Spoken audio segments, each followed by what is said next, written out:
The conference room felt too warm, the air stifling, as Sarah Miller slid the termination papers across the glass tabletop. She did not bother looking up from her tablet, her manicured nails tapping impatiently against the screen. "Your director has persuaded me you are no longer essential," she said. Her voice clipped and efficient. My stomach clenched in quiet protest. 17 years. I had given 17 years to building this company's entire digital infrastructure from nothing, and now it was reduced to a 60-minute exit window. Brian Fletcher leaned against the wall, arms crossed over his chest. The slight, arrogant upturn at the corner of his mouth told me everything I needed to know. He had been gunning for me since the day he arrived 3 years ago. A veteran architect who understood complex systems he could not comprehend was apparently too threatening to his fragile ego. "Any questions?" Sarah finally asked, looking up with an arched eyebrow. Clearly annoyed that I had not already scurried away, I kept my voice steady, refusing to show the hurt that burned beneath my professional exterior. "Just one," I replied. "Who is handling the adaptive cycling protocol?" Brian straightened up, stepping forward with an air of unearned authority. "We are implementing an always-on architecture," he declared. "Your little cycling system was highly inefficient. Modern digital systems do not need rest periods." He said it with such absolute confidence, such crushing arrogance. I nodded slowly, knowing exactly what would happen.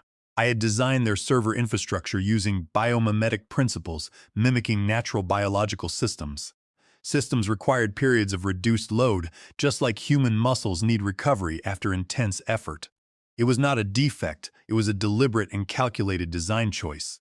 Our servers used 40% less energy and experienced 70% fewer hardware failures than the standard industry benchmark.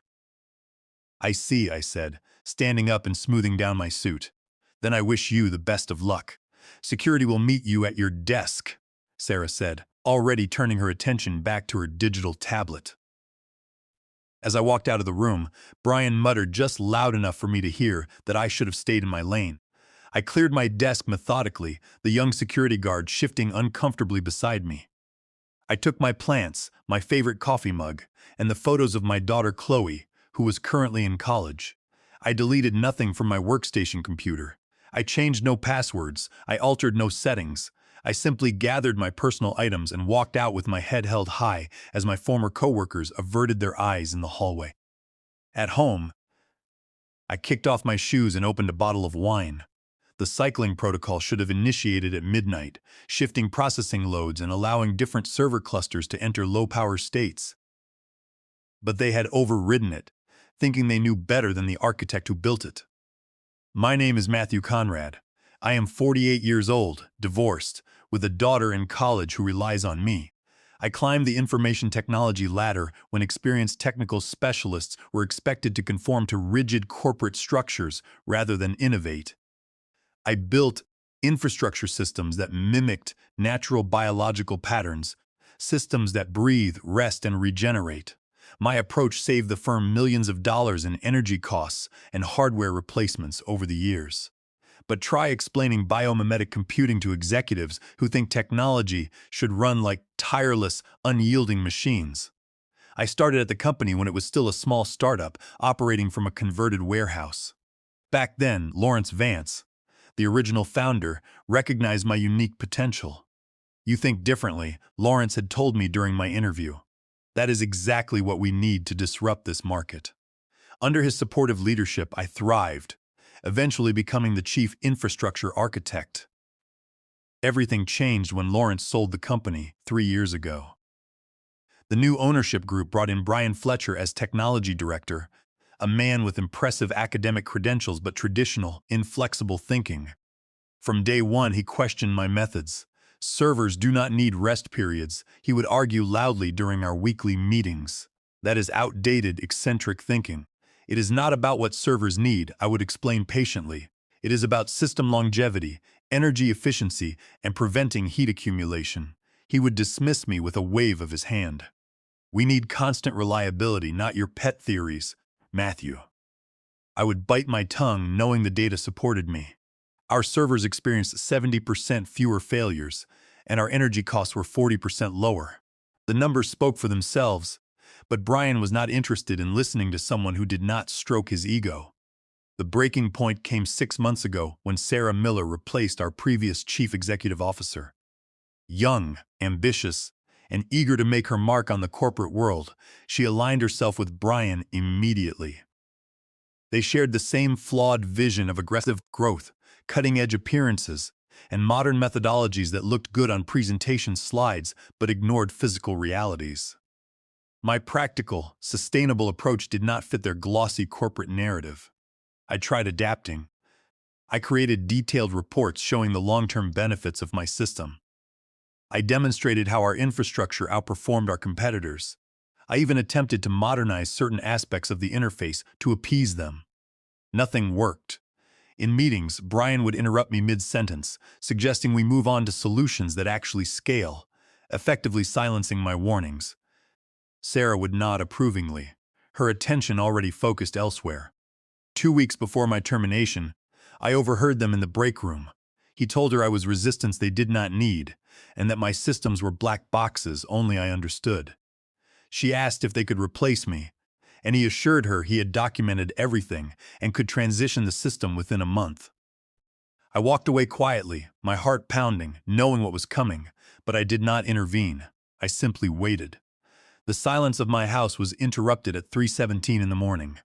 My phone on the nightstand lit up, vibrating violently against the wood. I rolled over, blinking against the glare of the screen. 6 missed calls, 12 text messages. All of them were from senior database administrators and systems engineers at the office.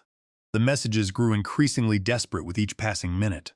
Systems crashing, customer data inaccessible, core databases showing offline status. Everything is overheating. Please call us back immediately. I set the phone down, poured myself a glass of water, and sat in the quiet dark of my kitchen. I watched the minutes tick by on the wall clock. I knew exactly what was happening in the server room. Without the load cycling protocol, the processors had been running at maximum capacity for 15 consecutive hours. The cooling fans, designed for variable loads, were struggling against the rising thermal tide. By 4:30 in the morning, the phone rang again. This time it was Brian Fletcher himself. When I answered, his voice was a tense hiss of panic and anger. "What did you do to the system, Matthew?" he demanded, trying to project authority while his voice trembled. I took a slow sip of my water. "I did absolutely nothing, Brian. That is the entire problem. You decided to override the adaptive cycling protocol. You wanted always-on architecture, remember? Fix this right now or we will sue you into oblivion for sabotage," he threatened, his arrogance flaring even in the face of disaster. I let out a soft, dry laugh. "For what? Designing a system that worked flawlessly for 7 years until you decided to ignore the operating manual? Check the maintenance logs, Brian. Everything is documented. You just never bothered to read them. The servers were calibrated for cycle resting. If you run them continuously at full capacity, the heat buildup causes microfractures in the silicon. That is not sabotage. That is thermodynamics." I hung up the phone and went back to bed, though I did not sleep. The thought of my daughter Chloe's tuition fees kept me awake, but I knew I had to remain firm. 3 hours later, at 7:45 in the morning, Sarah Miller called. Her voice was completely different from the cold, clipped tone she had used during my termination meeting. It was tight, strained with barely controlled panic. "Matthew, we need you to come in," she said, bypassing any pleasantries. "The main database is down, and we cannot process client transactions. We are losing reputation and money by the minute. Name your price. We need you here now." I sat up, leaning against the headboard. "My consulting rate for emergency restoration is 30% of the total calculated loss incurred during the outage, paid immediately as a consulting fee," I said calmly. "That is extortion," she sputtered, her executive composure cracking. "That is the standard market rate for emergency recovery from catastrophic system failure," I corrected. "Ask any independent disaster recovery specialist." "I did not cause this failure. Your technology director did." There was a long, heavy silence on the other end of the line. "Fine," Sarah finally said, her voice barely a whisper. "Just get here as fast as you can." I did not rush. I showered, dressed in a comfortable button-down shirt, and drove to the office, arriving just after 9 in the morning. The morning fog was rolling over the highway, matching the somber mood of my drive. When I reached the lobby of the headquarters, it was in a state of quiet panic, employees whispering in small groups. When I reached the server room, the double doors were propped open, and 3 industrial fans were blowing air into the corridor. Inside, the heat hit me like a physical wall. The temperature gauges on the rack displays were flashing crimson, showing temperatures well over 110 degrees. Technicians were frantically typing commands, their faces pale under the fluorescent lights, while Brian Fletcher hovered over them, shouting contradictory instructions. I walked to the center of the room and called for everyone to stop typing immediately. The room went silent, save for the roar of the fans. Brian spun around, his face flushed. "Thank goodness you are here. Now override the safety lockouts and force a system reboot," he ordered. I looked at him, then at the smoking chassis of the secondary database cluster. The hardware was literally radiating heat, smelling of burnt copper and scorched plastic. "If you force a hot reboot now, you will permanently warp the mainboards and destroy half of your physical storage drives," I said. "The entire system needs a complete 12-hour shutdown. No processing, no power, just cooling." Sarah, who had just entered the room, paled. "A 12-hour shutdown means millions of dollars in lost business," she said, her hands trembling. "Yes," I replied, looking directly at Sarah, "and it was completely avoidable if you had listened to me on Tuesday. But if you try to bypass the shutdown, you will be buying $7 million in new hardware and waiting weeks for delivery. The choice is yours." Sarah looked at Brian, who was opening and closing his mouth like a landed fish, unable to offer any alternative. "Do it," she whispered to the lead technician. "Shut it down." I sat down in a chair, watching the indicator lights turn off one by one, feeling the room begin to cool. For the next 12 hours, I sat alone in the darkened, quiet server room. The constant, high-pitched whine of the cooling fans had faded to a low hum as the main power grids were cut. I used my laptop, connected to the offline diagnostic port, to run a deep analysis of the system logs. The green terminal text scrolled across my screen, casting a dim glow on the metallic racks around me. I was not just checking the hardware health, I was building my defense. I meticulously documented the exact commands that had been entered to override my load cycling protocol. I found the digital signature of Brian Fletcher's administrator account, showing he had manually disabled the safety thermal shutdowns at 2:15 in the morning, ignoring 3 successive critical warnings from the system. He had literally forced the servers to run hot until they collapsed. I compiled all of this data into a secure folder, copying it to 3 separate physical flash drives. As the hours passed, the temperature in the room slowly dropped back to normal levels.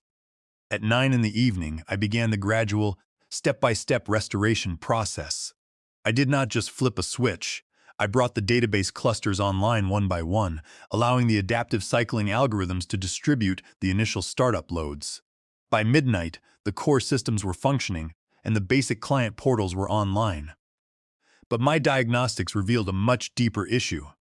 Because the systems had been forced to run continuously without rest, several write verification checkpoints had been skipped to save processing cycles.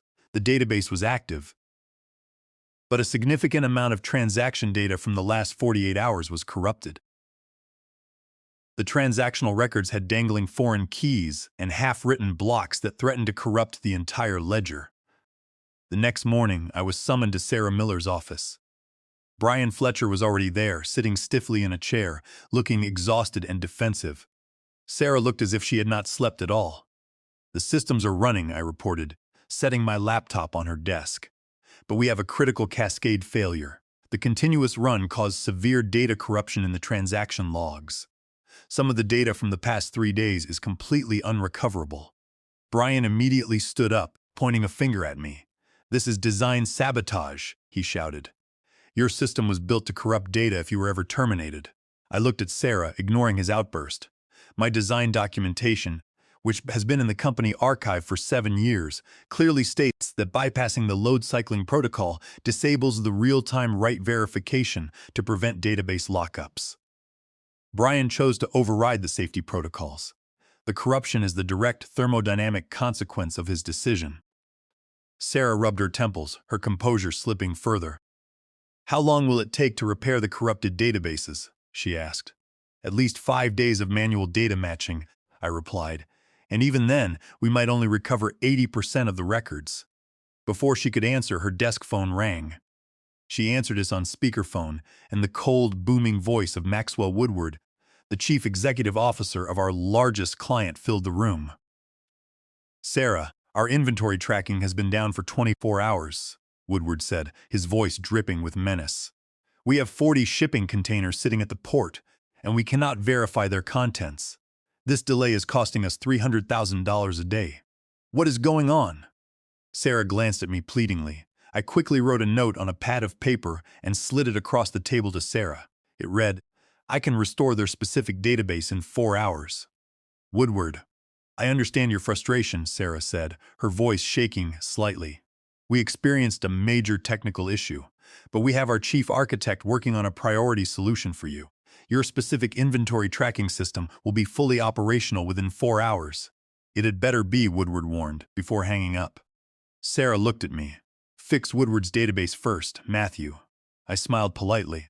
My emergency consulting fee just increased to 40% of the total operational loss, and I will need full administrative access to my old workstation. This is absurd, Brian yelled. You cannot let him dictate terms. Give him whatever he needs, Sarah snapped, silencing the technology director.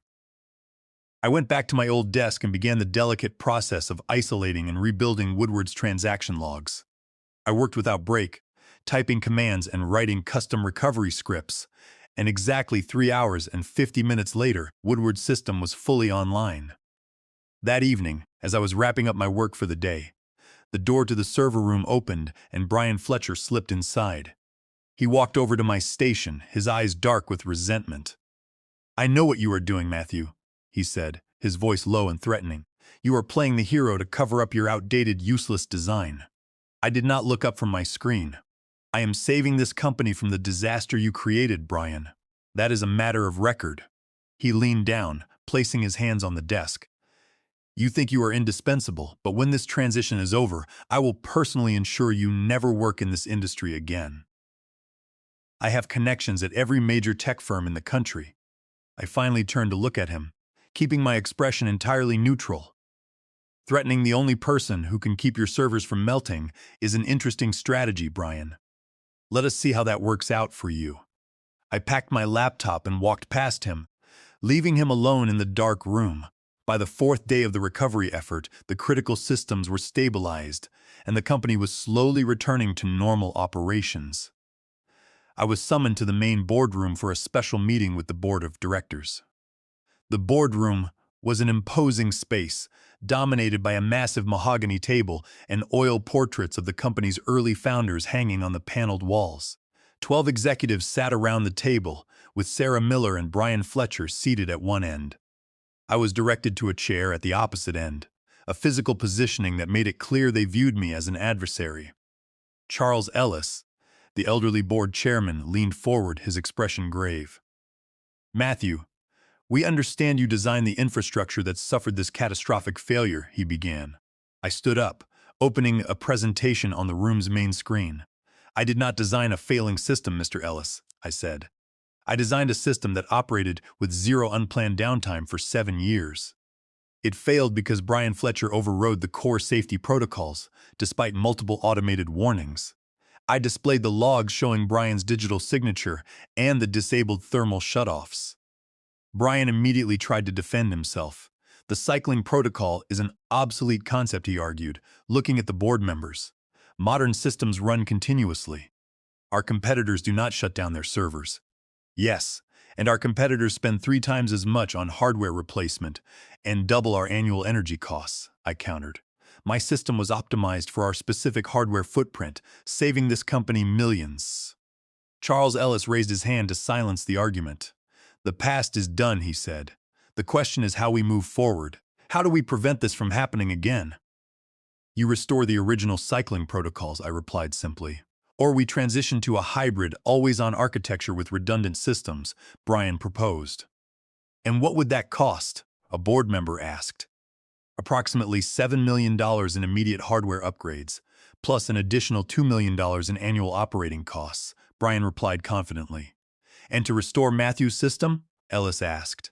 $0, I answered. The hardware is already built for it. The boardroom went completely silent. The executives looked at each other, performing the mental math. A $7 million capital expenditure versus zero. After 20 minutes of deliberation in the hallway, I was called back in. We have decided to restore your cycling protocol for the immediate future, Ellis announced. But we want to transition to a hybrid system over the next 6 months. We would like to offer you a 3-month contract to oversee this transition. I took the contract document they offered. My consulting rate for this transition will be 3 times my previous salary, plus the 40% emergency fee we agreed upon, I said. Ellis nodded. We value your expertise, Matthew. Please review the terms. I took the document and went home. That night I sat in my study and read through the fine print. As I expected, there was a newly added clause regarding intellectual property. The company was attempting to claim full ownership of my biomimetic computing methodology, not just the specific implementation I had built for them, but the entire underlying concept. I immediately called Laura Jenkins, my attorney. After reviewing the document, Laura confirmed my suspicions. They are trying to trap you, Matthew, she said. They want you to document every detail of your system during this transition. And once they have your intellectual property recorded, they will terminate your contract and implement the hybrid system without you. I smiled, looking at the technical documents in my files. They forgot one crucial detail, Laura, I said. 6 years ago, when the company was expanding, I signed a key person technical agreement with the founder, Lawrence Vance. Under that agreement, I retained the personal patent rights to the biomimetic computing algorithms. The company was only granted a non-exclusive license that was contingent on my active employment. Since they terminated my employment without cause, that license has technically expired. If they continue to use, modify, or license my system without my consent, they are committing direct patent infringement under Title 35, Section 271 of the United States Code. Laura gasped slightly on the phone. Matthew, that is an incredibly powerful legal lever. If they try to force this transition contract, they are actively violating your patent. We can shut down their entire system with an injunction. Precisely, I said. But I want to wait. I want to see how far they are willing to go. The next morning, as I arrived at the office, my phone buzzed with an email notification from Sarah Miller's personal non-work account. The subject line read, "What Brian did not tell you." The email contained an attachment with a dozen forwarded messages between Brian Fletcher and Randall Cole, the chief technology officer of our largest competitor, a firm that had been trying to poach our clients for months. My heart raced as I read the messages. Brian had been feeding the competitor detailed infrastructure vulnerabilities, client complaints, and system logs. The most damning message was sent 2 days before my firing. Once Matthew is removed, the system will fail within 72 hours. When the clients panic, your team can offer immediate migration. We split the commission 70-30 as discussed. I immediately forwarded the emails to Laura Jenkins.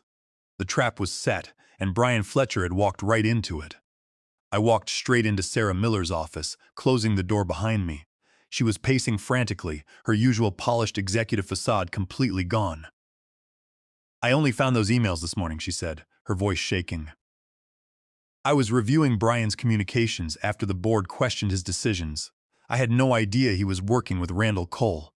I studied her face, realizing she was terrified of being held responsible for the disaster. You fired me based on his recommendation because you wanted to look decisive, I said calmly. Now the board is going to hold you accountable for the entire outage. She slumped into her chair, burying her face in her hands. What do? We go to the board meeting together, I said, setting my laptop on her desk. You present the evidence of Brian's corporate espionage, and I will present my contract revisions. We must act now before the board makes their final decision. The boardroom was already filled when we arrived. Charles Ellis looked surprised to see Sarah accompanying me, her posture defeated. Before we discuss my contract, I began, addressing the board. Sarah has discovered a critical security issue that threatens the company's existence. Sarah connected her laptop and projected the emails between Brian and Randall Cole. The room erupted into angry murmurs. Brian, who had been sitting smugly at the end of the table, turned pale as he stared at the screen, his arrogance evaporating in an instant. Charles Ellis's face was dark with fury. "Where is Mr. Fletcher?" he demanded. "Security is already escorting him from the building," Sarah replied, her voice regaining some of its strength. "We are preparing criminal charges for corporate espionage and breach of fiduciary duty. I have also initiated emergency protocols to lock down all systems he had access to, and contacted our legal team about pressing charges immediately."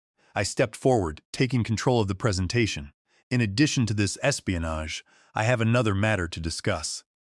During the system recovery, I discovered that my adaptive systems automatically detected and blocked 3 major external cyber attacks last year, none of which were reported because the system healed itself." I displayed the security logs on the screen. "These self-healing protocols are part of my proprietary biomimetic computing methodology, which I have registered under my own name, which brings us to the contract." I distributed copies of my revised contract terms. The board members read the document in silence. "This is unprecedented," Ellis said, looking up. "My terms are non-negotiable," I stated. "First, I retain full ownership of my patents, and the company will receive a limited, non-exclusive license. Second, I will be appointed Chief Innovation Officer, reporting directly to the board, bypass the executive officer completely. Third, I require a 15% royalty on all current and future implementations of my technology. Fourth, I will receive a seat on this board of directors." One board member stood up, pointing an angry finger. "You are leveraging our crisis for personal gain," he accused. "I am establishing the fair value of technology that saved this company from bankruptcy. Twice," I countered, looking him dead in the eyes. "Once from external hackers and once from your own technology director. If you refuse, I walk out this door. My patent license is revoked under Title 35, Section 271 of the United States Code. You will have to shut down your servers permanently within 24 hours. You will face immediate client lawsuits and regulatory fines that will destroy the company." The negotiations lasted for 3 agonizing hours. Lawyers were consulted, threats were made, but in the end, they had no choice. They signed the contract. I was appointed Chief Innovation Officer and took my seat on the board. Sarah Miller survived the purge, but she was demoted to regional operations, her authority stripped, and a search for a new Chief Executive Officer was initiated by the board. 6 months later, the transformation was complete. Brian Fletcher was facing federal charges for corporate espionage and theft of trade secrets. Several clients who had been approached by Randall Cole's firm came forward, solidifying the case. I assembled a new team of brilliant engineers who understood my biomimetic vision. We expanded the platform, and the company's stock price soared after we announced major partnerships with 3 Fortune 100 corporations. I stood on stage at the National Technology Summit, holding the Innovation Impact Award. The applause from the audience was deafening. I looked out at the crowd, spotting Charles Ellis and the other board members smiling proudly, pretending they had supported me all along. I smiled back. They had tried to render me obsolete, but they had only succeeded in making themselves dependent on my vision. As I walked off the stage, my phone buzzed with an alert. Our competitor's public network was experiencing a massive, cascading database failure, the same firm that had tried to destroy us. I slipped the phone back into my pocket, smiling. Sometimes the systems we build deliver justice all on their own.